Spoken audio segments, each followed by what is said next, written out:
할렐루야. 좋은 아침입니다. 오늘도 하나님의 은혜 가운데서 또 예배드리고 하루를 시작하게 돼서 귀한 은혜로운 하루가 될 줄을 믿습니다. 다 같이 사도신경으로 신앙 고백 드리겠습니다.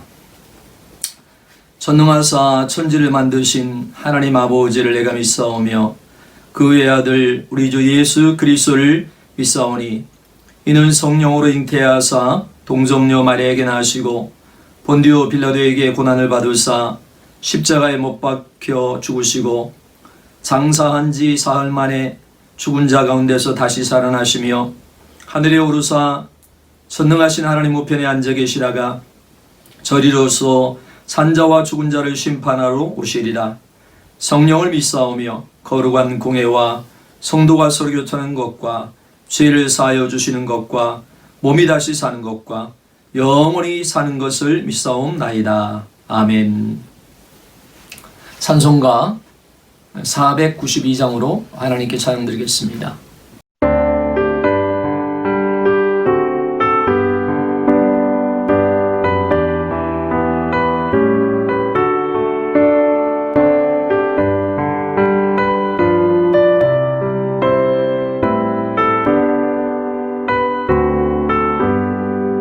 나의 영원하신 기업 생명보다 귀하다. 나의 갈 길 다가도록 나와 동행하소서. 주께로 가까이 주께로 가오니 나의 갈 길 다가도록 나와 동행하소서. 세상 복 위하리라 모든 병에 버리고 험한 길을 가는 동안 나와 동행하소서. 주께로 가까이 주께로 가오니 나의 갈 길 다가도록 나와 동행하소서.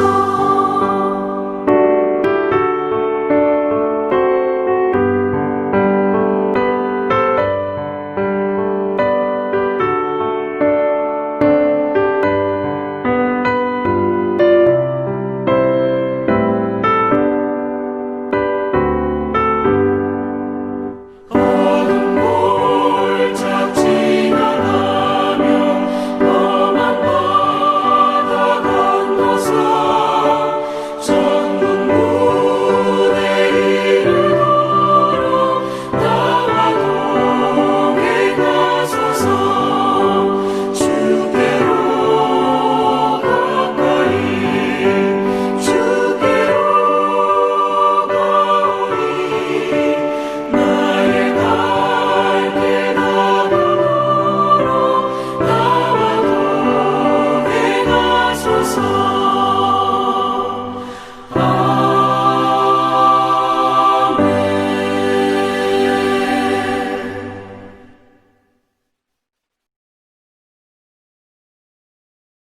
오늘 은혜 받으신 하나님 말씀은 전도서 3장 16절에서 22절 말씀입니다.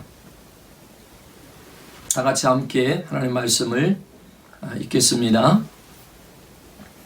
내가 해 아래서 또 보건대 재판하는 곳에 악이 있고 공의를 행하는 곳에도 악이 있도다. 내가 심중에 이르기를 의인과 악인을 하나님이 심판하시리니 이는 모든 목적과 모든 일이 이룰 때가 있음이라 했으며 내가 심중에 이르기를 인생의 일에 대하여 하나님이 저희를 시험하시리니 저희로 자기가 짐승보다 다름이 없는 줄을 깨닫게 하려 하심이라 하였노라.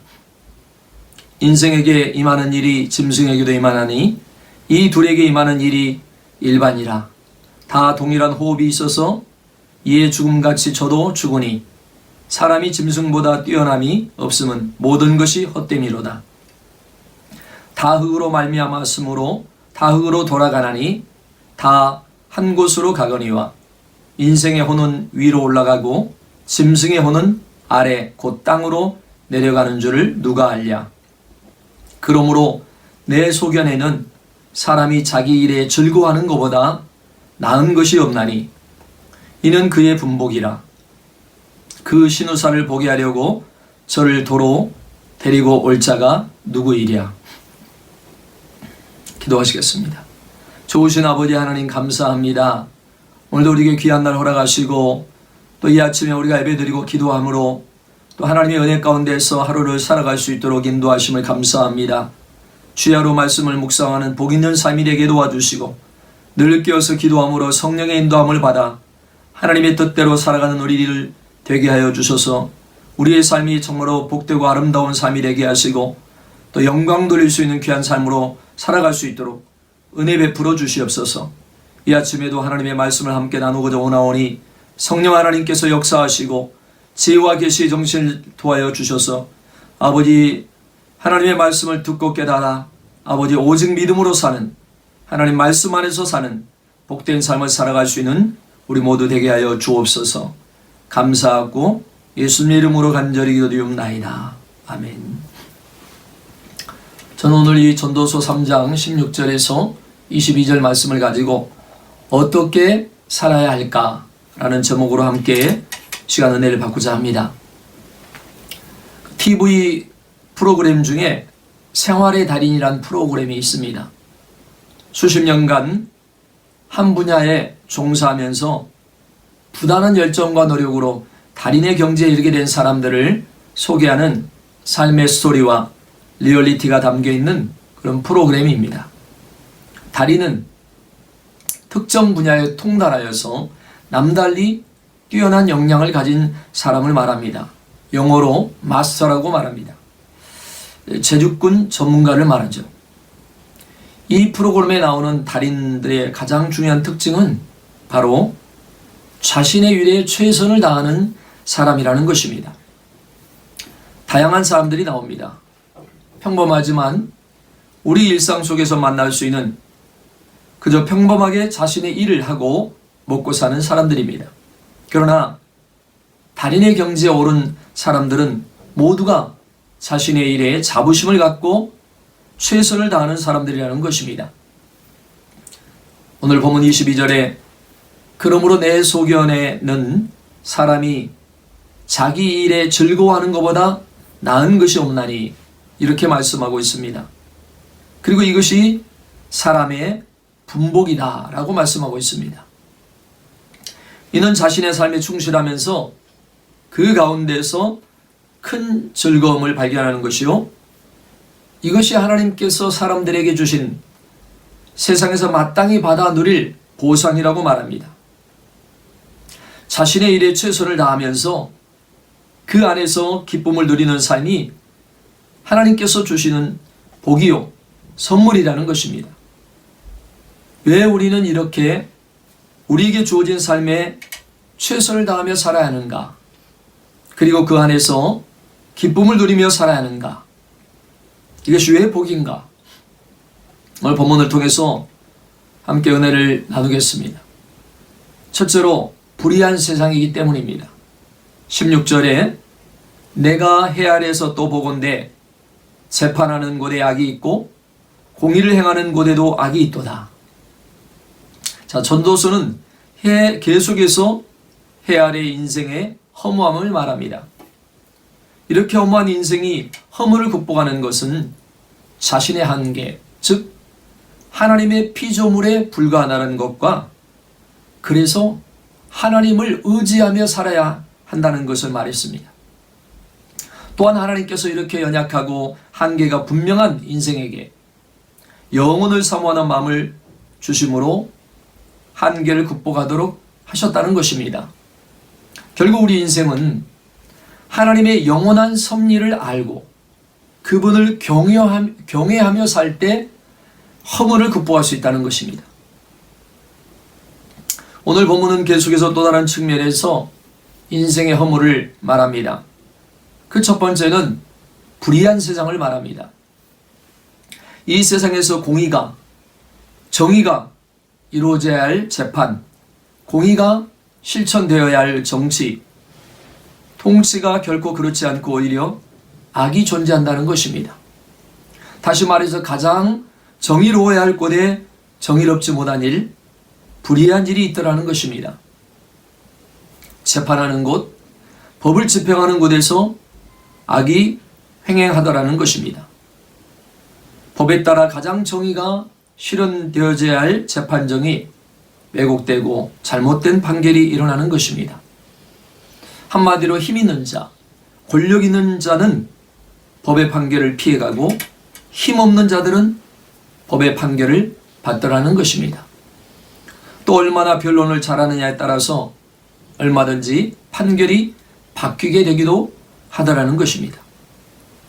뿐만 아니라 법을 시행하는 행정적인 직무를 시행하는 곳 역시 악이 편만하더라는 것입니다.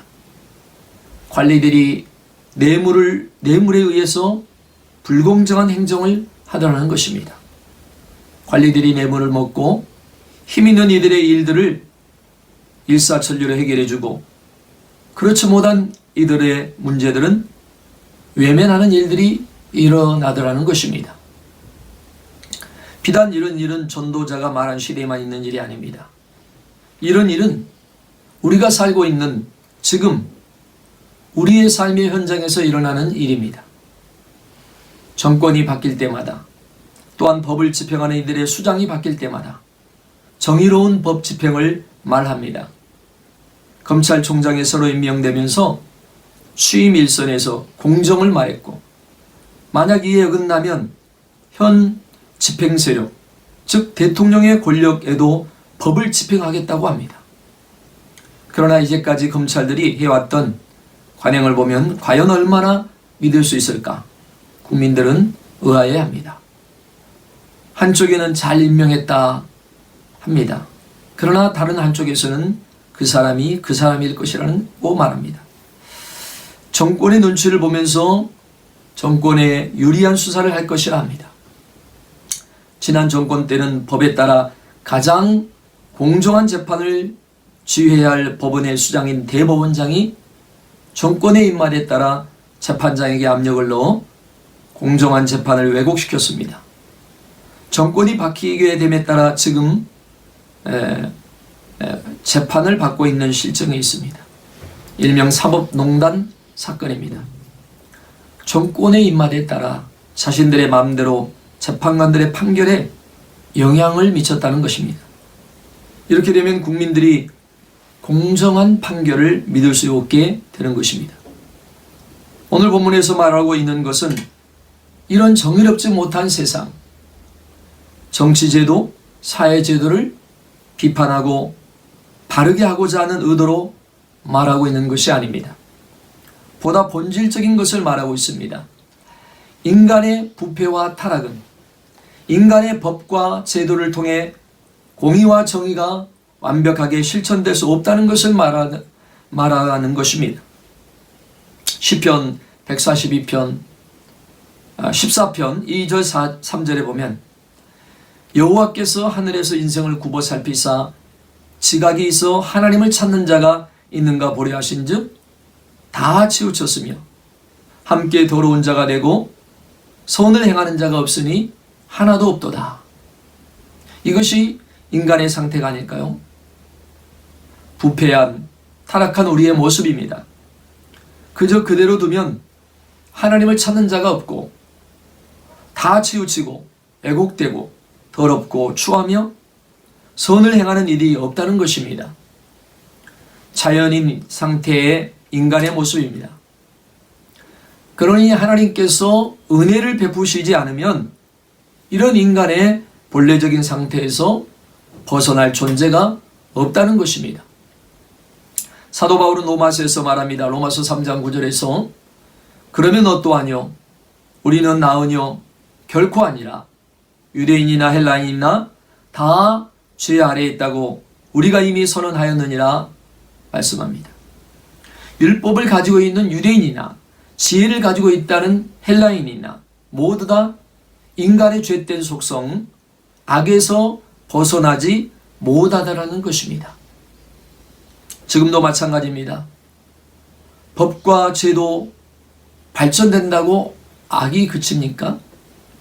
지식과 교육이 발전된다고 인간의 근원적인 악의 속성에서 온전하게 벗어나지 못합니다. 여전히 미개했던 옛날이나 과학과 지식의 최첨단을 달리고 있는 이 시대나 다를 바 없이 악은 여전히 성행하고 있습니다. 이 인간의 죄성의 근원을 말하고 있는 것입니다. 우리는 이런 세상을 살아가야 합니다. 이런 세상에서 정직하고 의롭게 바르게 사는 것이 과연 맞는가 싶은 고민이 있게 하는 세상입니다.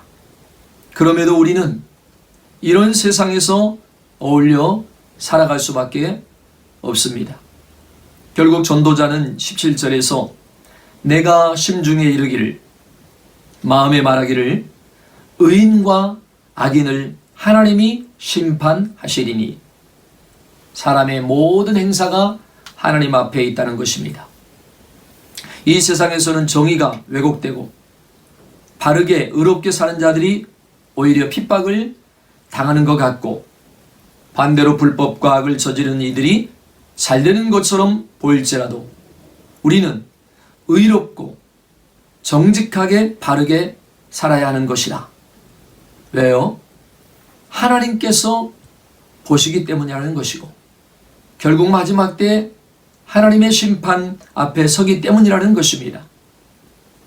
이는 모든 목적과 모든 일이 이룰 때가 있음이라 하였으며 하나님께서 끝내실 심판하실 그때가 반드시 있다는 것입니다. 세상이 정의가 사라지고 불법에 횡행하는 세상에 의지하면 결코 허무함에서 벗어날 수 없습니다. 불의한 세상을 원망만 하겠습니까? 심지어는 믿는다고 하는 사람들과 믿는 이들이 모여있는 교회와 믿음의 공동체에서도 불법과 불의가 있기도 합니다. 그러니 이런 곳에서 고민하며 원망하기만 한다면 그 삶이 얼마나 힘들고 허무합니까? 그래서 불의한 세상과 불의한 현상을 보는 것이 아니라 그 위에 계시는 정의로우신 심판하신 하나님을 보는 것입니다. 그리고 다른 이는 어떻든 나는 우리가 사는 동안에서는 최선을 다해 정의롭고 거룩하고 바르게 살면 됩니다. 이것이 우리가 할 일입니다. 행한 대로 보응하실 하나님을 바라보며 정의롭고 공의롭게 거룩하게 살아가는 것입니다. 그럼에도 우리는 역시 완벽하지 못합니다. 우리 역시 순간순간 부패한 인간의 속성들이 드러납니다. 그래서 우리는 그 연약함을 알기에 더욱더 간절히 주님을 의지할 수밖에 없습니다. 모든 것을 보신 하나님, 결국 심판하실 하나님을 바라보며 그 안에서 정의롭게, 공의롭게, 거룩하게 살아가기를 바랍니다. 이것이 우리에게 맡겨진 일에 최선을 다하는 삶입니다. 두 번째, 왜 우리에게 주어진 삶에 최선을 다하는 삶을 살아야 하는가? 우리 인생이 짐승과 다름없는 인생이기 때문입니다. 자, 18절에 내가 심중에 이르기를 인생의 일에 대하여 하나님이 저희를 시험하시리니 저희로 자기가 짐승보다 다름이 없는 줄을 깨닫게 하려 하심이라 하였노라. 짐승보다 다름이 없는 인생에 소망을 두면 우리는 허무에서 결코 벗어날 수 없습니다. 19절에 인생에게 임하는 일이 짐승에게도 임하나니라고 합니다. 인생이나 짐승이나 임하는 동일한 일이 무엇입니까? 죽음입니다. 짐승이나 사람이나 호흡이 있을 때는 살아있으나 호흡이 끊어지면 죽습니다. 죽음 앞에서는 인간이 짐승보다 나을 것이, 뛰어날 것이 전혀 없다는 것입니다. 다른 것이 있을 수는 있습니다.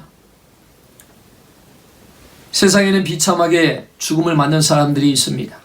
죽음 앞에서 장례식이나 슬픔을 표현할 수조차 없는 경우들이 많습니다. 코로나19에 확진되어서 사망한 가족들은 장례식조차도 마음대로 치르지 못하고 보내야 하는 그런 안타까운 상황에 있습니다. 인간이 이 땅에서 제 아무리 많은 일을 하고 많은 것들을 남기고 짐승과는 비교할 수 없는 고귀한 삶을 사는 것처럼 보일지라도 결국 죽음 앞에 선다는 측면에서는 다를 것이 없다는 것입니다. 전도자는 계속해서 해 아래 인생의 허물을 말합니다. 특히 죽음 앞에서 인생의 허물을 말합니다. 무엇을 강조하려고 하는 것입니까? 인생을 의지하지 말라는 것입니다. 자신을 의지하며 자신이 가진 무언가를 의지하지 말라는 것입니다. 결국 하나님과의 관계의 문제입니다. 이것이 없다면 인간은 짐승과 다를 것이 없다는 것입니다. 본능에 따라 먹고 마시고 종족 번식하고 싸우고 다투며 그렇게 살다 죽음을 맞는 인생이라고 한다면 동물과 다를 것이 무엇이 있겠습니까? 우리 인생을 이렇게 살도록 지어진 존재가 아닙니다. 영적 존재로 살도록 지어진 존재입니다. 영적 존재의 가치를 따라 사는 것이 하나님과의 교제하며 거룩한 성품을 따라 사는 것이 하나님의 형상으로 지어진 인간 존재 가치입니다. 그러나 이것을 버리고 동물처럼 본능을 따라 살다 간다면 얼마나 안타까운 일입니까?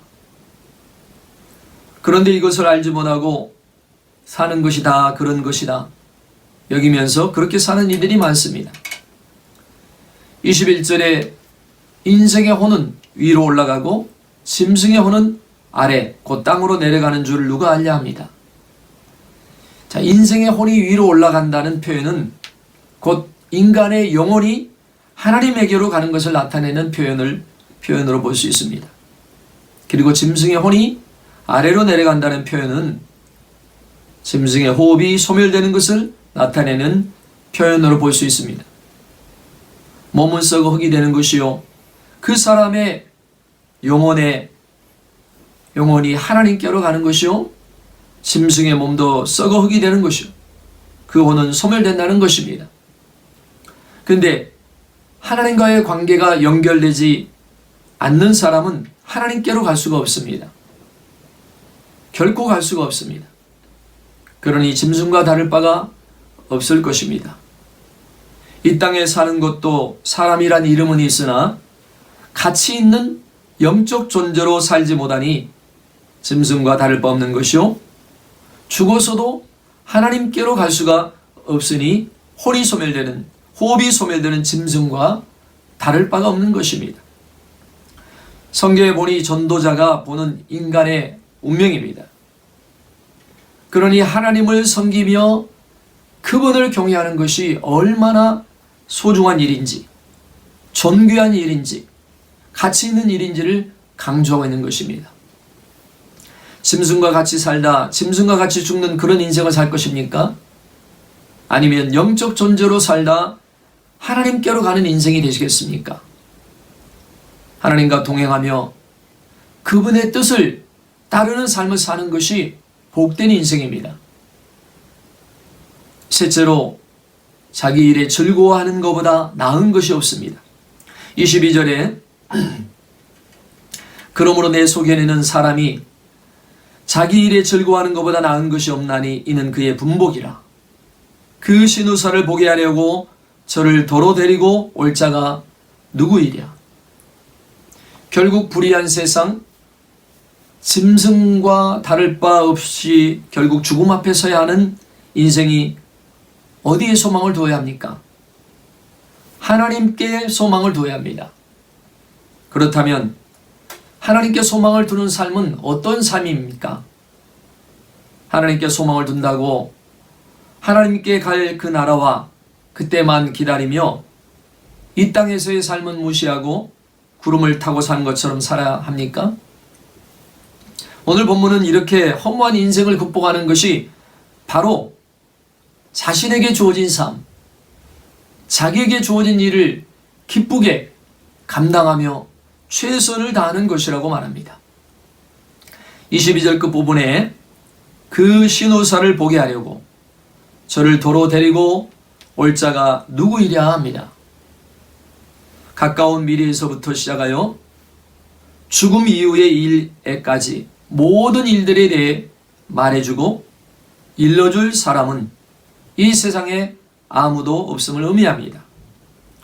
즉 미래에 대하여 죽음 이후의 문제에 대하여 알 수 있는 방법은 전혀 없다는 것입니다. 누가 자신의 미래를 알 수 있습니까? 오직 하나님 이외에는. 그러니 우리는 이 땅에 사는 동안 천국을 사모하며 살지만, 영원한 세계를 사모하여 살지만, 살아있는 동안은 하나님을 의지하며 주어진 일에 최선을 다하며 살 때 그것이 가치 있는 삶이라고 말하고 있습니다. 우리 삶의 호흡이 있는 동안에는 주어진 일에 최선을 다하는 것입니다. 이것이 곧 인생의 허물을 극복하는 방법입니다. 우리 그리스도인들은 누구보다도 더 열심히 사는 사람들입니다. 열심히 살다 보면 우울할 여유가 없습니다. 허물을 느낄 겨를이 없습니다. 하루하루 내게 일어나는 일들, 만나는 사람들, 함께하는 사람들 앞에 최선을 다하며 사랑하며 사는 것입니다. 주님을 알아가는 일에도 열심을 다해야 합니다. 말씀을 실천하는 일에도 열심을 다해야 합니다. 기도하는 일에도, 사명을 감당하는 일에도 열심을 다해야 합니다. 공의를 실천하고 정의를 실천하며 바른 삶을 사는데 최선을 다해야 합니다. 언제 죽음이 올지 모르니 하루를 살아도 주님 앞에 부끄러움이 없도록 우리는 최선을 다해야 합니다. 이럴 때 우리는 인생이 허무한 것이 아니라 오히려 기쁨이 될 것입니다. 오늘 본문은 말씀하고 있습니다. 불의한 세상을 의지하면 허무에서 벗어날 수가 없습니다. 짐승과 다름없는 인생을 의지하면 허무에서 벗어날 수 없습니다. 오직 하나님만을 바라보고 의지하며 살아야 합니다. 영혼을 사모하며 살아야 합니다. 하나님을 의지하고 영혼을 사모하는 삶은 역설적으로 현재를 충실하게 사는 삶입니다. 자신에게 맡겨진 일에 최선을 다하며 기뻐하는 삶입니다.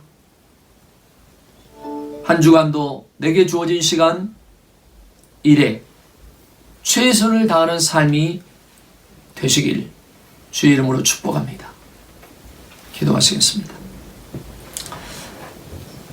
오늘도 이 세상을 살아가는 우리가 이 불의한 세상을 의지하면 우리는 허무에서 벗어날 수가 없다고 했습니다. 오직 우리가 하나님만을 바라보고 의지하며 살아야 되고 영혼을 사모함으로 살아야 된다고 말씀했습니다. 하나님의 나라를 위하여서 하나님의 뜻을 분별하고 우리에게 맡겨진 일에 충실하며 최선을 다하는 삶을 살아갈 때 하나님 그 삶을 통해서 하나님께서 우리를 통해서 영광 받으시고 아버지 하나님이 기뻐하신 삶으로 우리를 이끌어 주시고 인도해 주실 줄로 믿습니다. 오늘도 하나님의 말씀을 통하여서 우리의 인생을 어떻게 살아야 할 것인가, 이 전도서의 말씀을 통해서 우리가 바로 알고 깨달아 우리에게 주어진 일에 최선을 다함으로 하나님 나라와 하나님의 영광을 위해 살게 하시고 하나님의 뜻을 분별하여 그 뜻대로 살아가는 우리 모두가 될 때 우리의 삶이 은혜가 넘치고 기쁨이 넘치고 복된 삶이 될 줄로 믿습니다. 사랑하는 우리 모든 성도들 이와 같이 아버지 하나님은 주어진 맡겨진 일에 최선을 다하며 사랑하며 섬기며 살아가는 주의 일에 열심을 다하며 살아가는 우리 모든 성도들 다 되게 하여 주시옵소서. 예수님의 이름으로 감사하기 드리옵나이다. 아멘. 하늘에 계신 우리 아버지여, 이름이 거룩히 여기심을 받으시오며 나라의 마옵시며 뜻이 하늘에서 이룬 것 같이 이 땅에서도 이루어지이다. 오늘날 우리에게 일용할 양식을 주옵시고 우리가 우리에게 죄진 자를 사해 준 것 같이 우리 죄를 사해 주옵시고 우리를 시험에 들게 하지 마옵시고 다만 악에서 구하옵소서. 대개 나라와 권세와 영광이 아버지께 영원히 있사옵나이다. 아멘. 이제 우리 함께 이 말씀을 생각하시면서 우리 말씀을 붙들고 기도하시고 우리 인생을 어떻게 살 것인가, 하루하루를 최선을 다하면서 맡겨진 일에 열심을 다하는 우리의 삶들이 되도록 기도하시고, 또 주님과 동행하면서 하나님이 주신 은혜와 능력으로 오직 삶의 풍성한 열매를 맺고 하나님께 영광 되기를 기도하십시다. 우리 교회를 위해서 기도하시고 우리 모든 성도들을 위해서, 또 여러분 주위에 있는 모든 분들 기도의 제목들, 또 연약한 사람들 위해서 기도해 주시고, 오늘 하루도 승리하는 삶, 복된 삶이 되도록 다 같이 주님의 성을 3번 부르짖고 간절히 기도드립니다.